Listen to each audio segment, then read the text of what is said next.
เว้าอีหลีแล้วได้นี่ได้แม่ค้าใจนะมาโลดแม่ค้านี่เป็นคนที่ขี้ที่แล้วก็ดองน้ำซุปสบายดีไอ้น้ำเลิกเฮียนล่ะบ่แว่นติดแว่นใส่เนาะบ่เตียงมาแล่นไฟให้ได้เพิ่น3 ดอก3 ดอกกับพอดีงามลาวหรือว่าคนลาวทุกคนเลยเนาะที่ไปเอาประสบการณ์แล้วก็สร้างรายรับเนาะสำหรับผู้ใดที่ประหยัดมัธยัสถ์แล้วก็มั่นโอทีก็สิได้ทุนได้ฮอนมาสร้างเนื้อสร้างวันเดียวอันนี้บ่เห็นทางที่ก่อนเด็กเว้นขึ้นใจ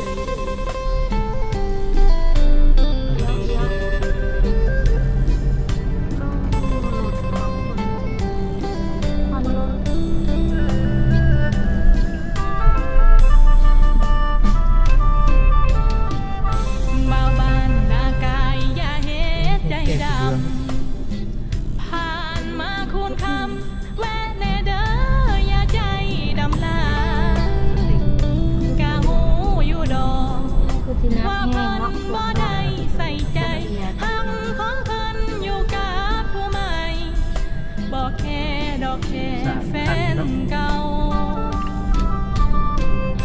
แต่บ่ได้หวังอีหยังไปเยียบมาเยียบเทียบเสด็จบูฮานเพิ่นว่ายามอ้ายไกลมากะแว่นแน่สำนั้นละเอา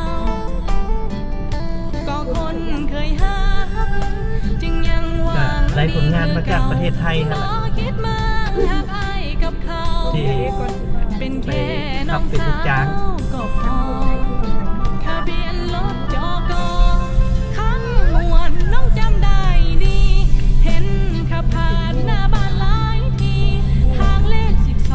ที่น้องเคยลองสติกเกอร์สีขาวที่เขียนว่าเฮามีกันก็พอเป็นยังสิจำบ่ได้ละน้อติดเองกับมือจำได้ทุกคำสาวบ้านบัดนี้อย่าให้เป็นฮานเขาได้ป่ะทุกอย่างเคยเจ็บกะสร้างบ่ได้หวังดึงอ้ายกับลำให้ยื้อคอทำแน่จากคำว่าแฟนเก่าสาวบ้านคุณทำเป็นจังใดสบายดีบ่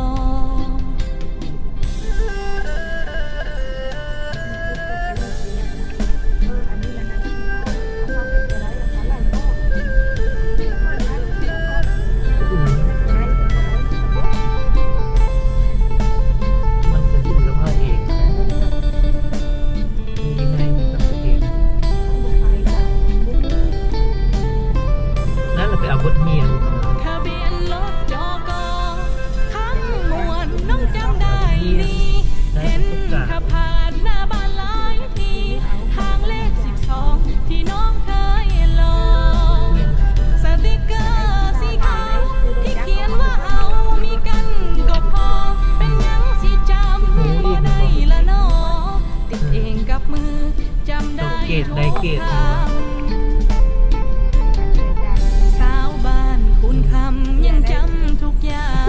งเคยเจ็บกะสร้างบ่ได้หวังดึงอ้ายกับลำขอแค่ย้ำผ่านให้ยื้อเว้าอีหลีแล้วได้นี่ได้แม่ค้าแม่ค้านี่เป็นคนที่ขี้ที่แล้วก็ดองน้ำซุปมาซื้อลาบมื้อนั้นเลยแม่นเพิ่นเขาเอิ้นว่าเอาประจนร้านของกินแซ่บ2 ร้านนี่แหละแม่น2ร้านนี่แหละแม่นเขาเอิ้นว่าดองน้ำซุปไปขายมื้อขึ้นราคามื้อไม่แล้วบ่ขายให้ตู้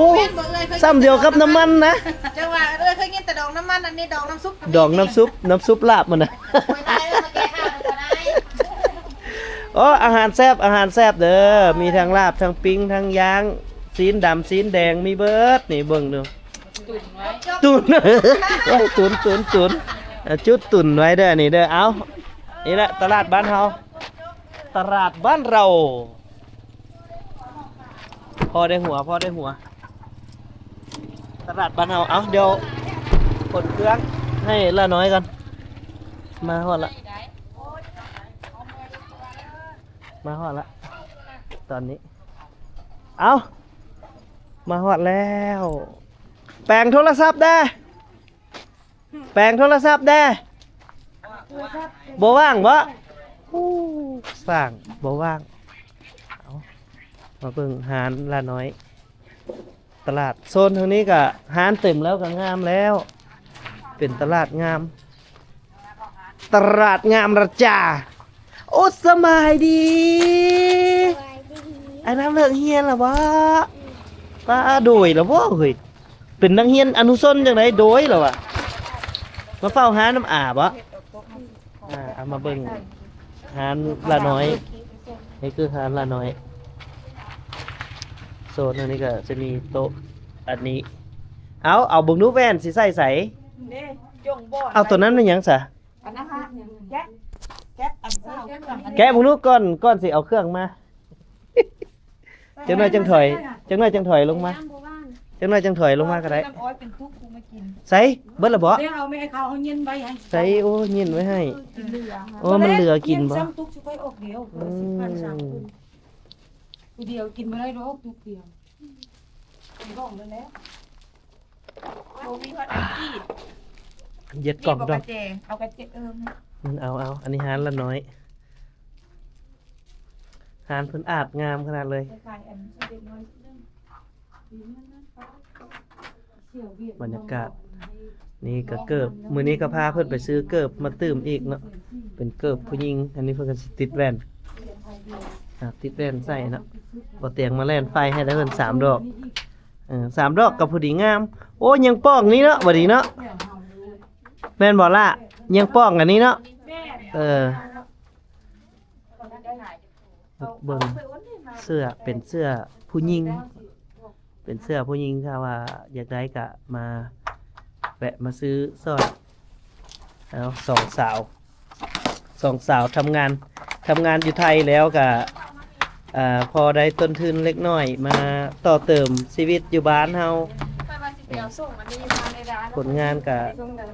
ขอบพระคุณพี่น้องทางฝั่งไทยที่ให้โอกาสแรงงานลาวหรือว่าคนลาวทุกคนเลยเนาะที่ไปเอาประสบการณ์แล้วก็สร้างรายรับเนาะสำหรับผู้ใดที่ประหยัดมัธยัติแล้วก็มั่นโอทีก็สิได้ทุนได้ฮอนมาสร้างเนื้อสร้างตัวอยู่บ้านเฮานี่แว่นไม้เอาอันนี้เอาไว้เด้อนี่เด้อเอาไว้ห้องหันห้องนี่เด้อเอาใส่แก๊สนี่ห้องใส่แก๊สนี่ไว้เลยลูกเอาใส่ไว้เอาซอดไว้แถวนั้นแหละยังได้ใส่บัดไปนี่ไปหั่นได้ใส่แว่นนี่แหละว้ายน้ำมึงแว่นในน้ำงามบ่อยน้ำงามบ่ คุณดีเลยเนาะอันนี้จะจับอย่าง เอาไว้แบบสำหรับ เขาจับยึดกับกำแพงกับอหย่างหุ้นบ่ยึดก็ได้ นี่เด้ก็จะได้ตั้งอันตัวหัน5แสนแล้วจะเอามาใส่นี่เลยเวลาเขาลงเกิบอยู่นี่จะนั่งใส่ กระจก จะได้กับเงินเจ้าให้เขาเอาเงินใครไปทุกคนซื้อ ได้ละแว่นสำนี้ก็ได้โอเคละสวยมากน่า เขากระตั้งอันนั้น พอดีแมันบ่ โอ้คันแว่นมันเป็นคือแว่นจีเจ๊นะรู้สึกว่า นี่จอยเลยนี่จอยดีแย่งดูใส่ คันแว่นงามเด้อคนเขาก็มาหลงตัวเองเลยแหละโอ้พุ่งนี่เห็นบ่แยงนี่พุ่งนี่ก็เห็นบ่พุ่งก็ลุดลงนี่เห็นบ่พุ่งก็ลุดลงพุ่งเองลุดลงเด้ จอยแท้ อุ่นดีงานละน้อยพี่น้องขอให้มัน หาเงินไปปรับปรุงหาตัวเอง เอาป่านได้มีอย่าง เอา สาว เสื้อลายนี่ก็ได้ขายก็ สาวงามก็มี เสื้อลายนี่ก็ได้ขาย จะได้ซื้อเท่าไหร่ตอนนี้ นิ่มตัวเดียวนี่ก็บ่บอก อันนี้เราปะต้อยเอาให้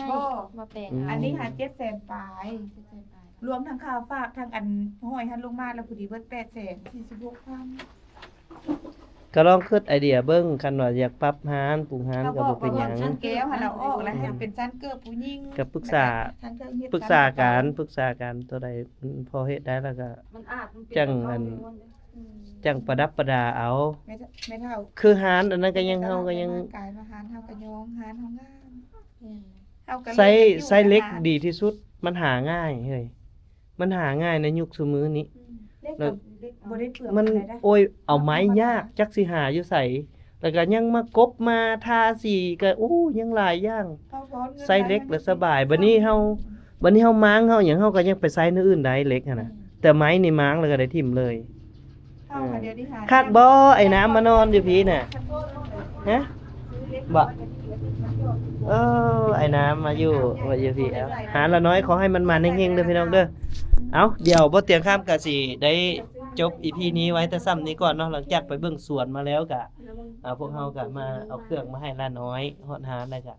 มาเบิ่งหาเพิ่นเนาะก็แสดงความดีใจนำน้องหลายๆ ที่จะได้ตั้งรักปักฐานเนาะหลังจากที่เล่ร่อนพเนจร อยู่ต่างแดนมาหลายฟ้าหลายปีก็ได้มีฮานมีหอกก็ให้ตั้งใจเนาะตั้งใจแล้วก็ขอให้มันมาเฮงๆขอให้ตั้งใจเด้อเนาะโอเคสำหรับ EP นี้น้องน้ำขอกล่าวคำว่า มันเอ็ดในนึง สบายดี บายดี ไปก่อนบ๊ายบาย บ๊ายบายแล้วก็เซตเอาฝุ่นอันนี้มันได้ซัก บนคำ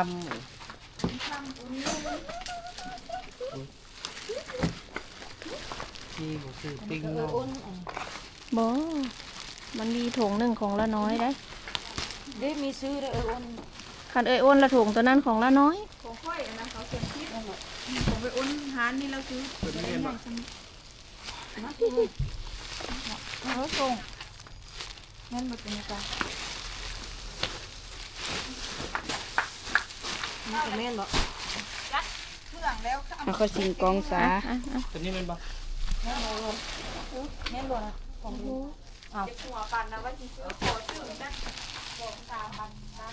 บ่แม่นอันนี้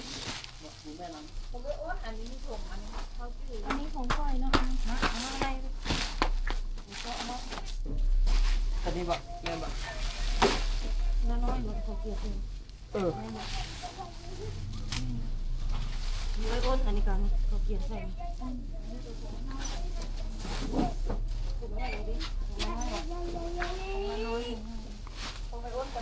เปย์ๆนี่ได้ที่หอ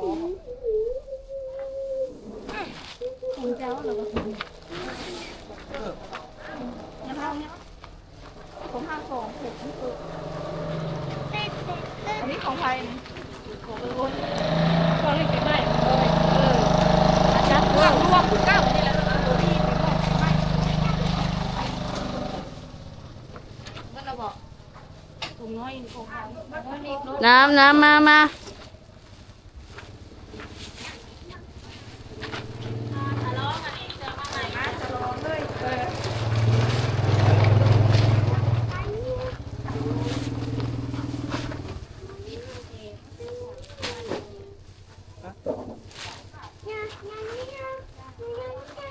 นี่เด็กโอ้มีคนใส่น้องห้องเพลงอยู่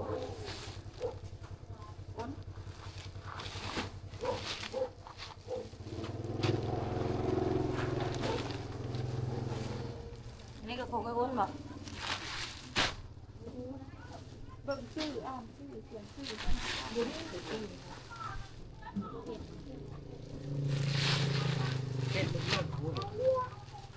ข้าวบนหัวข้านี่หยิบมาของนี้มาอันนี้ของข้าวหมดเลย อันนี้เด้ ของไอ้อ้น ยาไปเอาเงินให้โอนเองนะสะ